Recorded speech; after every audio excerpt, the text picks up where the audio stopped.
Hello and welcome back, everyone. Thanks so much for tuning in again. We have another super special episode and another guest I'm super excited about.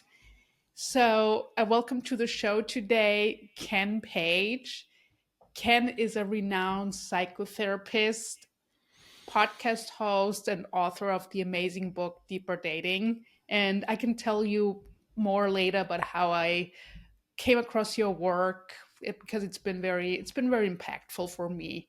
Mm. But I want to turn it over to you to introduce yourself, and it would also be great if you could let listeners know the pronouns you go by. Sure. So I'm Ken Page. I'm a psychotherapist. I am the author of Deeper Dating and the host of the Deeper Dating podcast. And my pronouns are he, him, his. Thanks so much for that introduction. And so before we get started talking about the book, I would love to hear more about your story, how you got interested in this work. Mm.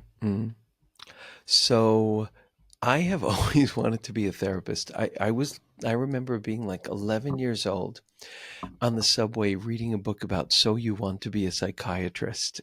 And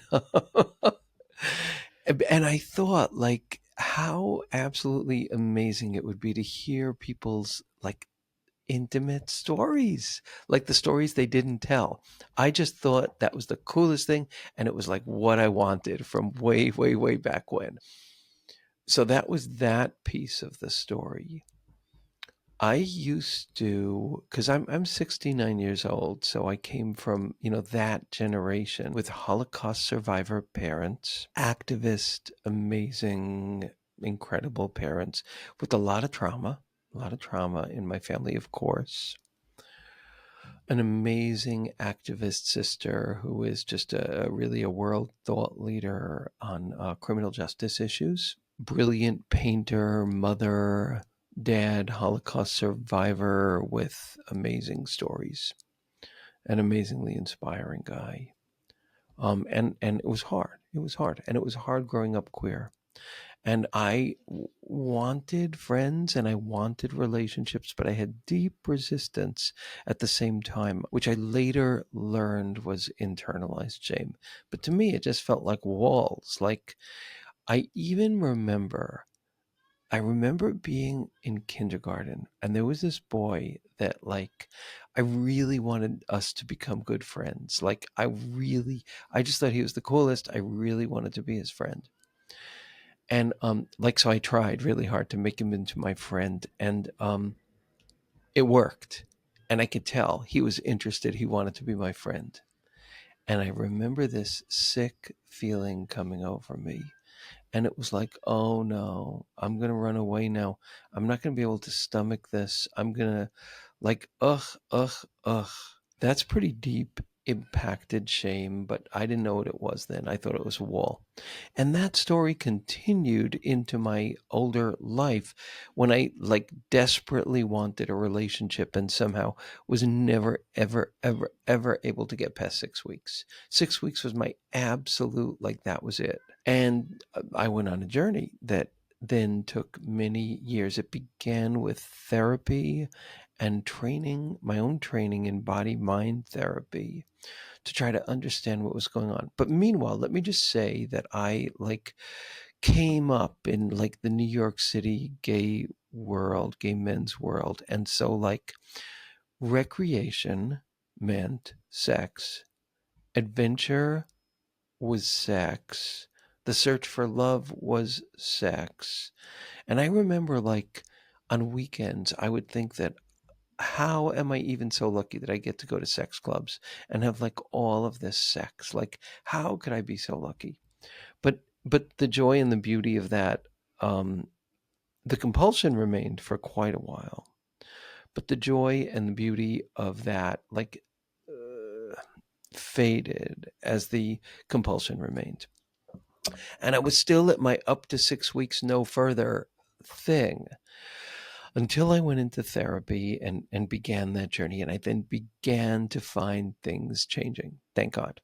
And meanwhile, I was a therapist and a coach, and I led a very big and co-led and was one of the members of a very big spiritual gay men's retreat. And I taught as I learned, but I had to really become a student of what wasn't working, and I learned a lot and I taught a lot and I went to therapists who were really good, and I took like friends who I thought were better at dating than me, and I would say, teach me, take me out to the bars because that's like where we went at that time. Take me out to the bars and like teach me what to do differently, because in my brain I assumed that the reasons I wasn't finding love were physically and emotionally, that I was too soft. And those things weren't sexy and weren't masculine. So those were like the things that I believed that the truth was. What I discovered, which changed my life over like a really long period of time, was that that softness of spirit was my saving grace. It was like what I call a core gift. And as I stopped being so desperately, profoundly ashamed of that part of me and started to love it and live it and embrace it and even be proud of it and like let people know they didn't get to fuck around with it. As I did that, things started changing. I started being attracted to available men. How did that happen? It was like that was amazing. And then available men were more attracted to me. All of these pieces I was like putting together and teaching about it and learning about it. And what it came to be is this theoretical framework which I call gift theory, which is that the parts of ourselves that we're the most vulnerable about, like that we least want to share, that culture teaches us we're supposed to hide, are our soul gifts. And when we lead with those, when we reorient and become organized, not around defending and protecting and being ashamed of those parts or ambivalent, but treasuring them and leading with them, our entire search for love changes and our intimacy life changes and our love of self changes. And that's been the journey of what I've been trying to map and teach for much of my career. Oh, and in the middle through all of that, at a certain point, I wasn't finding love, but I was learning beautiful lessons and growing and listening to my internal guidance. And I went to see a movie called Sobre todo mi mama. I think that's the name of it, by Almodovar. Everything about my mother. And I left that movie. It was an amazing movie. And I felt something really strange inside. So I went to the bathroom and locked myself in a cubicle.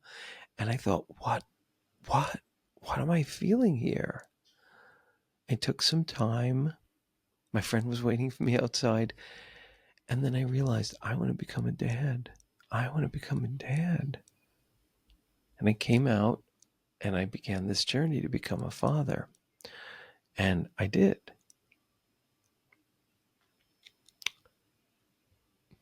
Super, super moving to me. And I am. And years later, about 7 years after, it took me 9 months to complete that process. And then 7 or 8 years later, I met my husband at a gay family event. And we have been together ever since. And my teaching continues to grow. And I'm super excited about some new developments, which are both my intensives, which are 6 month journeys where I really get to work with people closely, and some research that is going to happen around the efficacy of this work and these ideas for people looking for love. That was beautiful. Thank you so much for sharing so openly. Yeah, so moving and just beautiful.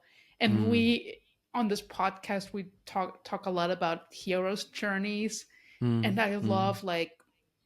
I love from your story and also from your book. It really shows that dating and finding the right person is one of the biggest hero's journeys of our life. It sure And is. And so I also, just listening to your story, there was so much that I could relate to. So a Mm. little bit more about how I came across your book. I came out in my mid early mid 20s. I come from a small town in Austria. Then I was able to spend some time in, Austria. yeah, and I was able to spend some time in the Bay Area for a couple months right after coming out. And I had no idea how to do the queer thing. So I just went to bars and was like, let's see what happens. And yeah, didn't go so well. Then I moved to the East Coast, got married to my now ex-wife, and they're still a great friend of mine. So it was, yeah, a great friendship, but not really an intimate love relationship. And after coming out of that relationship, it lasted for about a decade. I was like, I'm dating in a whole new environment and I don't know what I'm doing. And I don't want to go back to those previous, kind of like those previous patterns of going to a bar and seeing what happens, because that Mm. never Hmm. worked for me. I was like, I Yeah. need some new tools. And in addition to therapy, other resources, trauma based therapy, your book has been such an amazing companion on that journey. Uh, that And makes me so happy. I love that. yeah, and I know we're going to talk about core gifts a little bit later, but I also want to just share so I don't forget it that I also, what I learned from the book and also from therapy and other resources, I learned that identifying those core gifts and claiming them has not only been, yeah, life changing in my dating journey, but also in my life overall. So I want to thank you for that. But before we talk more about core gifts, I want to just quickly start with a question about a beautiful quote from your book. So if you don't mind, I'm going to Oh, read you one of your oh, own thank quotes you. right now. In your book, Deeper Dating, you write that the real search for love is about embracing our most authentic self and sharing it with others. And I think that is so beautiful. Mm. And I was Mm. wondering if you could tell us more about that. Sure, sure. I'm wondering, can we do a screen share? I think so. Because I can give a graphic depiction of this for folks. So, this is like a map of the whole intimacy journey, and this is going to be a way to explain core gifts and explain this whole concept of deeper authenticity. So, when I was a kid, I was once playing a maze game, and my mom came up to me, and you hit all these obstacles, obstacles, obstacles. It's like dating. And but so I was playing this maze game and trying to get from the outside to the inside, and my mom said, "Ken, you want to learn how to cheat at a maze?" And I said, "Sure." And she said, "Give me your pencil." And I was holding onto my pencil. She held onto it. She plopped it right in the center. And she said, "Now try to find your way out from the center." And it's instant when you do that. Like you know exactly how to do it. And that is a metaphor because we are taught to date from the outside in. Like, what are we supposed to be? How are we supposed to fix ourselves? How are we supposed to act? How are we supposed to present? And that's outside in, and that's the path to pain. When we do this, when we do life from the inside out, when we do intimacy, when we do sexuality, when we do spirituality from the inside out, we become aligned in a different way and we align with forces that naturally heal us and lead us to the things we want. This is a map of that. And if you figure that like the closer you get to the inside, which I call the gift zone, the more you are getting close to the beating heart of your humanity, your truest, truest, truest, truest self, the most essential you. Like like if you look at a flower, like a flower with a lot of petals, like a peony or something like that, you notice that when you get inside, the petals become like more beautiful. They're more bruisable, they're more tender, but they're really beautiful in their freshness. Those are these parts of us where we feel the most deeply joy, pain, inspiration. We sense so much. And this is the gift zone. And when we can live from this place, we're in our magic. Whatever our magic is, we are in it. We emanate it, we live it. But it's not so easy to be in this place because hurt is there, wounds are there. It is so filled with nerve endings that it's hard to bear the closer you come to the center. Both the expansiveness, the joy, because joy is a scary thing, because you always are afraid of the other shoe dropping, as well as pain and trauma.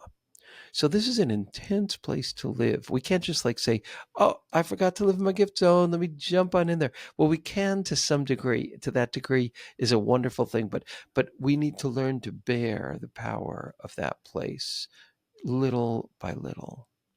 Um, who was it? I'm not remembering. Maybe it was Keats who said that we're here but a short bit of time, and our task is to learn to bear the beams of love. So that's what this is. So that's the gift zone. This is where your core gifts lie. And I say here that in the very center is the source of self, because the closer you get in, the closer you get to the universal, to your own greatness, to your own deepest, richest potential. But like I said, hard to live there. That authenticity scares us and scares the world. So we like protect ourselves. We move out, and then we can move into the zone of protection. And as you notice, the color gets darker as we move further out. It's like lighter in the middle. So the zone of protection is pretty light here. This is like where, like, I don't know, maybe we scroll too much, we watch too much TV, we numb out a little bit. We don't show our full selves. We show like maybe a more airbrushed version of ourselves. We protect ourselves against pain. That is, and then as we move further out, that becomes our identity more and more. We become organized around protection. And when that happens, a corollary thing happens, which is as protection grows, emptiness grows. There's a growing sense of emptiness, and emptiness hurts. Emptiness hurts bad. So we try to fill that in and cover it up. When we do that to a large degree, we go into the zone of disconnection, and that's a dangerous space. That's a space of loneliness that burns, that hurts so deeply. It's a place where emptiness can be so intense that we try to mute it with alcohol or with drugs or with dissociation. That's a really hard place, and all of us have been there at some point. It's a place we know. But our journey is to more and more, like if you even picture right now you had a push pin and you placed it at one part of this, the inside ring is the gift zone, the middle ring is the zone of protection, the outside ring is the zone of disconnection. It's like a target. And so if you imagine like putting a push pin, like where would you place it that captures where you are right now? And how in your life could you move closer to the gift zone? So the last thing I'm going to say about this is that there is a formula which is amazing. I mean, really, it's like, to me, everyone should know it's like a mathematical formula that defines the universe of intimacy. And that is that the degree to which you can bear the beams of what your core gifts are, the degree to which you become organized in your psychology around honoring and championing and dignifying those parts of you, to that degree, you're going to start being sexually and romantically attracted to people who are wonderful for you. And you'll find that there's mutual attraction. The degree to which you're ambivalent about those parts of you, that you airbrush them, that you shut them off, that you protect and defend against them and don't show them, to that degree, you're going to end up sexually and romantically attracted to people who cannot love the real you, and you will become deeply invested in that journey of trying to prove to them that they should, which is another path to pain. So that's why this work of learning to honor our authenticity is at the heart of spirituality. It's at the heart of intimacy. At the heart of a life where we really get to live our mission. So the last part, I mean, it's like it's a fascinating concept overall, but also the last part that you shared, that it's so core to our mission too. Yes. Yeah, I've seen that in my own life, because earlier you mentioned that one of your core gifts is your softness, and you always saw that kind of as something holding you back.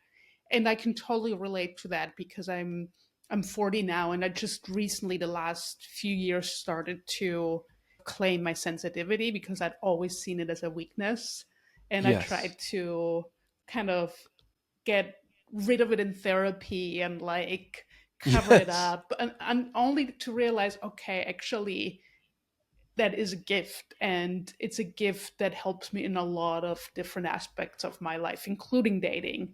So I just love, yeah, I love, again, like I mentioned earlier, how those core gifts really kind of are central to our dating journeys, but also our overall happiness in life, and our, yeah, and finding our purpose and mission in life. I really love that. Let me just stick with this one for two more parts, if I could, because it's so important. So, everyone is focusing, people are really thinking now about their attachment styles.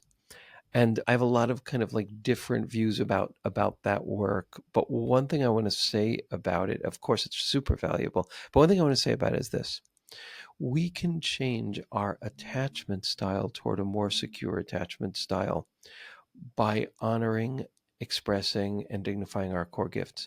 Because until we do, it's like we're living on a wobbly ladder. And that means insecure and anxious attachment style. Our deep insides know that we're not going to be able to protect them. So we never feel secure. But and this is, I'm just going to teach this concept that when you, like, this is just a really big thing, but if you now structure your entire search for love and other parts of your life too, but your entire search for love around this question: does my soul feel safe and seen with this person? When you go out into your dating life with that as your big question, you reorganize around your own dignity. People feel it. They know that they can screw with you a lot less. They know that you are less susceptible to being manipulated. And the people who are looking for the kind of beauty of self that you have will be more drawn to you. You will become more allergic to what I call attractions of deprivation, and you will become more magnetized to attractions of inspiration. So, that one question, if you make that like your marker of success, am I doing that? Watch how much changes. And that was part one that I wanted to say. And then part two is, Andrea, as you've done this, could you, like, as you've kind of claimed your core gifts instead of that other way of being, which is like being ashamed, trying to get around them, trying to get over them. Can you describe what has changed in your inner world and your outer world? Oh, that's a great question. I mean, in my inner world, just a general like feeling of, I'm good. Obviously, I know I have a lot of work to do. Everyone has, but I'm not broken, because I used to think, oh, something is broken, I have to fix it. Yeah, So, yeah, and kind of going out into the world with a feeling of like, okay, this is who I am. I know I have work to do, but in terms of my sensitivity and some other aspects about myself, it's that's who I am, and who doesn't like it, that's okay. Yeah. So it's yeah. like an inner feeling of being fundamentally okay the way I Oh, am, I love lovable that. the way I am, and also that Yeah. I have my own back, Yes. which I would have not said a couple years ago. And then externally, I see, in terms of the people, even with friends and my social life, that I'm surrounding myself, that I have more authentic connections in my life, that I'm more willing to walk away from connections that don't honor my core gifts. And that also includes friends as well as potential partners. And and that's why I thought it was so interesting that you talked about mission and purpose too. And it allowed me to really develop the confidence to go for what I think is my purpose. So, because even with my work, I was a researcher and I always had that more creative side in me, like wanting to write, wanting to do a podcast, wanting to do coaching so I can connect with people. Instead, I was sitting in front of a computer looking at Excel spreadsheets, deeply unhappy. And Mm, then once I started honoring my sensitivity. I also saw, oh, it also connects to my creativity. And that's a part that I mm, have to honor. So mm. it's completely transformed my life. And it doesn't mean that I don't take steps back every now and then, but I recover from those setbacks faster. Wow.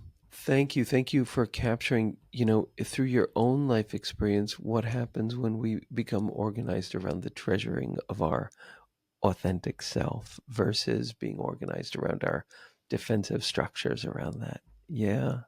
Thanks for sharing that. Thanks. I mean, thanks for the work that you're doing because it really, with like the core gifts, it really helped me kind of on my journey of honoring those gifts. Yeah, and I'll say something about that because people, I do these 6 month intensive, so of course I get feedback all the time, and I ask for feedback all the time.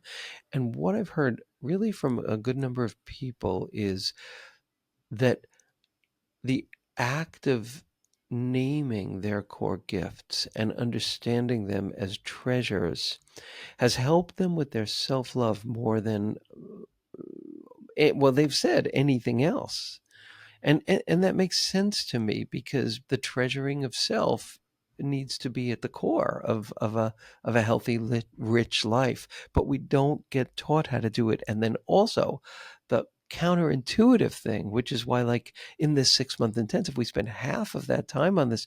It's so counterintuitive to think that in the places you're the most insecure, in the pockets where there is the most shame, is your greatest power. That's it's so amazing that the world is built this way, that we are built that way, and that's the hero's journey right there. I was just thinking that. And just to say that, there are, like I think in world history, the role of queer people is very, very particular and very important and super, super, super important now in history. For so many different reasons. Like the Gottmans, who were like two of the most well known and important researchers in the field of human intimacy. John and Julie Gottman, who've done like decades of study of couples and real serious, rigorous research with brain scans and blood work and everything. They've just done the richest, richest studying. Anyway, so John Gottman says that in his opinion, he has said this, that queer people are about 50 years ahead of the general population in their capacity for intimacy because they are so much less locked by those like electrified tripwires of gender taboo that keep us trapped. And even in longitudinal studies of indigenous cultures, again and again, you find that it's the queer people who are the shamans. Like, not all queer people are shamans, but almost all shamans are queer people in so many indigenous cultures. And there's beautiful research on that. There's a book called Coming Out Spiritually by Christian de la Huerta. And in that he talks a lot about these longitudinal studies. And the reason spoken is that our ability to not get stuck in a rigid gender identification allows us to see and live in a broader world. So that's why we're so scary to people, or one of the big reasons. That's wow, that's fascinating. Mm-hmm. So my first episodes I discussed the book The Hero Within by Carol S. Person. And I know one of the archetypes that she discusses is the magician. And she talks about how the magician is inherently androgynous because Mm. we have to, in order to manifest, we have to tap into both our male and female energies. So that is so fascinating to me. It's so fascinating. It really is, and as someone who does a lot of work and a lot of teaching in the dating arena, this is what I call kind of like old sexism in new age bottles. So many people talk about like women, it's your job to embrace this is like I guess mostly for straight people. But women, it's your job to embody your femininity. Men, it's your job to embody your masculinity. This is so limiting and distracting and yet like so many really high level spiritual teachers teach this, and it's just so profoundly limiting because what that means is that like gender stereotypes are now supposed to be trumping authenticity, and baby, that does not work. That just really, really doesn't work. And I just know so many straight men who feel lesser because they don't think they're alpha men. And so many women who feel like, oh God, I have to embrace my femininity because if I don't, I will scare away the alpha man that I am looking for. Like this shit that is common knowledge in the new age community, and that really breaks my heart. It is heartbreaking, and just looking out in the world, I think we see that binary thinking in all aspects of life, it's not working. No, it is not working. And the research backs that up because couples who are gender role rigidified are the least happy couples. And couples who have more fluidity around like traditional gender identity are the ones who are the happiest. And I'm not remembering it now. And hopefully I will before the end of the show. But there's a really interesting piece of research around that. And hopefully I remember before we close. Yeah, because this is fascinating. Oh, I remember. I remember what it is. Yeah, it's that now a lot of researchers do not use the word masculine and feminine because that is so locked to biology. And what they use is the terms instrumental and expressive, which is not limited to gender identity at all in the slightest. So, I think that's fabulous. And researchers are beginning to do that now instead of saying masculine qualities and feminine qualities, which that's oppressive. That is oppressive. Yeah, and wow, I'm glad to hear that we're slowly moving away from those terms. Yes. I want to ask you a little bit more about your book, because so one concept that's kind of sticking with me too and that I've carried with me is the attractions of deprivation and attractions of inspiration. Yeah. Can you tell us more about that? Yeah, yeah. I think that was the concept that Oprah actually excerpted from my book and like spread all over the place. I think it's a really important concept. So here's what it is. And I'm going to tell you from my own life. Like, so I felt really stuck. Like, and I even remember saying to my best friend, am I like the most locked person in terms of who I'm attracted to? And he said, yes, Ken, you are. I was attracted to kind of cocky, arrogant guys. Like, that's like what I was attracted to. Why? Because my core gift of softness was not one I knew how to honor. So, and that's the gift of attractions of deprivation. They point out the core gifts we have not yet learned to dignify. But anyway, that's like jumping ahead. So I kept being attracted to those kind of people and thinking, well, that's just how I'm wired. What am I going to be with someone I'm not sexually attracted to just because they're nicer? Like, that will fail and deprive me. And so I can't do that. But I'm stuck because I'm really attracted to guys who are kind of jerky. And one day I remembered that I had fallen in love with somebody in high school who was the kindest, gentlest person. And I fell madly in love with him. He was straight. It didn't become a relationship, but I thought, wait a minute. Like maybe I have another circuitry here. Maybe I could be attracted to someone because of their like beautiful purity of spirit and goodness. I was. That means I have that in me. And that was like, wow, wow. And over time, I came to realize that all of us, or almost all of us, have those same two circuitries. Like we can be attracted to people who almost accept us, who almost love us, who almost can commit, who almost treat us right, who like almost have deep integrity when it's difficult, but almost, only almost. And those people are really sexy because they trigger what I call the myth of lost love, which is this deep down kid part of us that feels like that tried to figure out the reason why we weren't loved the way we needed to be loved. And whatever we come upon, that's the part we become ashamed of. That's the part we hide. And then that's the part that we look for somebody who doesn't have that weakness. And we get turned on to them. And that's a circuitry. That's an absolute circuitry of attraction. And it can feel white hot and sexy beyond words. One note there is that Harville Hendricks, the brilliant theoretician, says that we get attracted to people who are like nines and tens, partly because of their good qualities, but also partly because they embody the worst characteristics of our primary caregivers. That's not conscious, but something inside us knows that, and we want to go back to the scene of the crime to finally be loved right.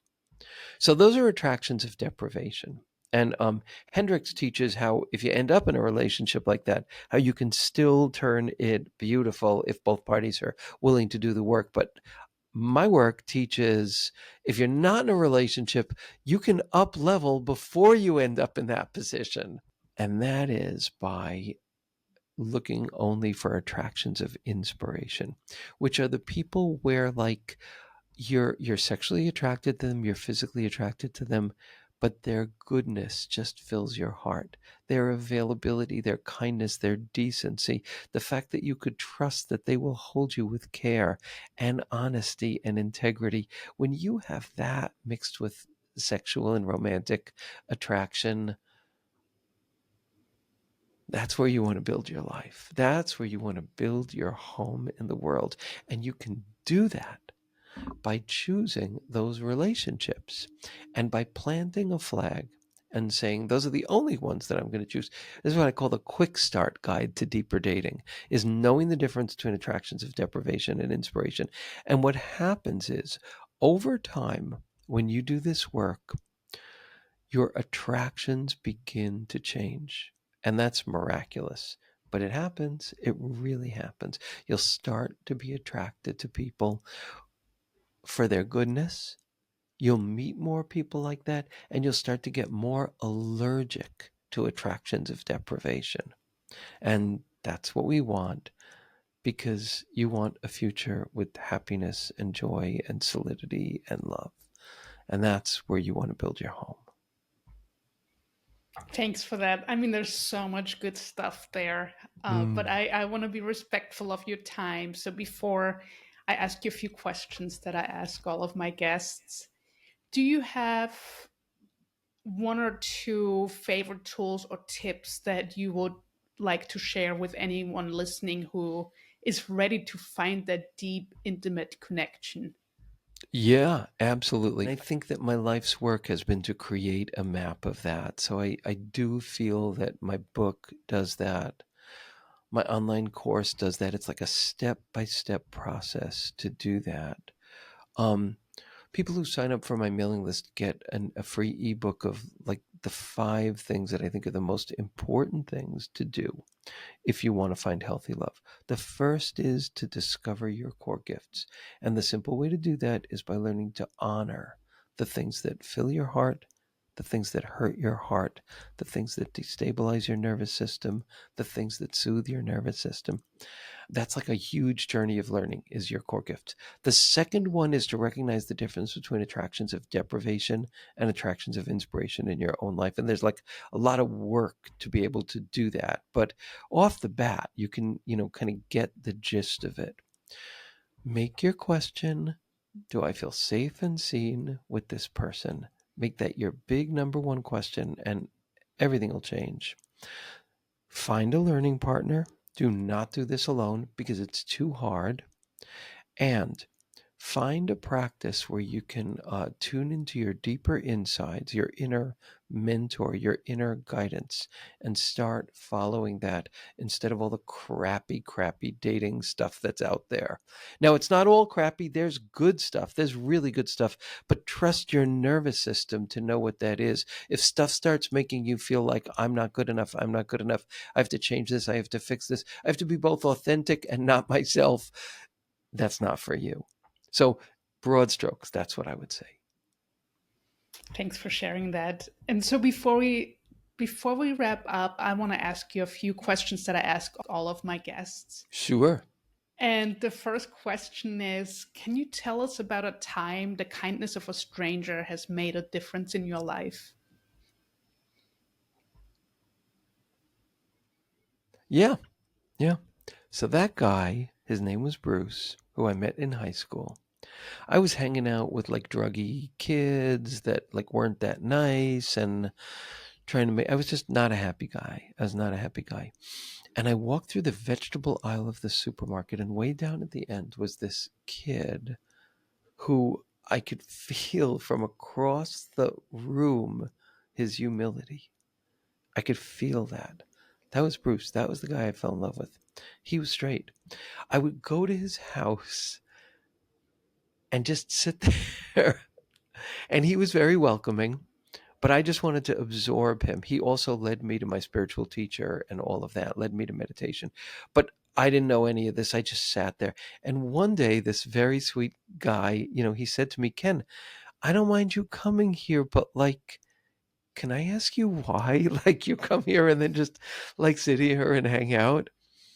And I blurted out, I love you. I couldn't, and he said, oh, and he opened his arms and we hugged. And he did not have to be that kind. That could have gone really differently, but he got that it was about love. That's my story. That's Thanks for sharing that. That's an amazing story. And I Yeah. hope Bruce knows how impactful that was, because that is an amazing act of kindness, especially in high school. In 1974, yes. Wow. That is, yeah, thanks for sharing that story. That is beautiful. And then one more question. Can you tell us about a time you experienced a synchronicity in your life? Oh, yes, I can. Um, I've had a number. Okay, so how I met my husband. I was in Provincetown at Gay Family Week. I was prompted and pushed and brutally forced to go by people who loved me because they were like, Ken, you have a kid. You want a partner. Go. So I went and I met this great, great guy. And I was really interested in him. His name was Greg, and he had two daughters. Anyway, I was really interested, but he kept blowing me off because his daughters were like not used to this whole gay thing and they were freaking out. And his first commitment was to help them. Um, so I gave up because I was like, I learned some lessons here and he's not interested. And one of those nights, I was in bed, I was fast asleep. I was awakened bolt upright. Now, this does not happen often to me, but it's what happens, I think, to some of us sometimes if we really practice listening to our intuition. But it's almost never happened to me. Anyway, I was awakened bolt upright, and I got this message: if you don't do something about this, you're going to lose him. Like, what? So I was like, okay. So I made up this big excuse with my daughter Jessie. I said, "Oh, let's get that really great chili and just sit on the steps of the school where I knew that he would be coming with his kids, and let's just like hang out and say hi to people." And she was like, "Sure, I love that chili." So we go and we sit on the steps. I orchestrated this whole thing, and Greg came, and it still didn't work because he was so fixated on his kids and what they needed. But then he called me 2 days later and he said, I'm free. Let's go to the beach. And he's my husband and our families are joined.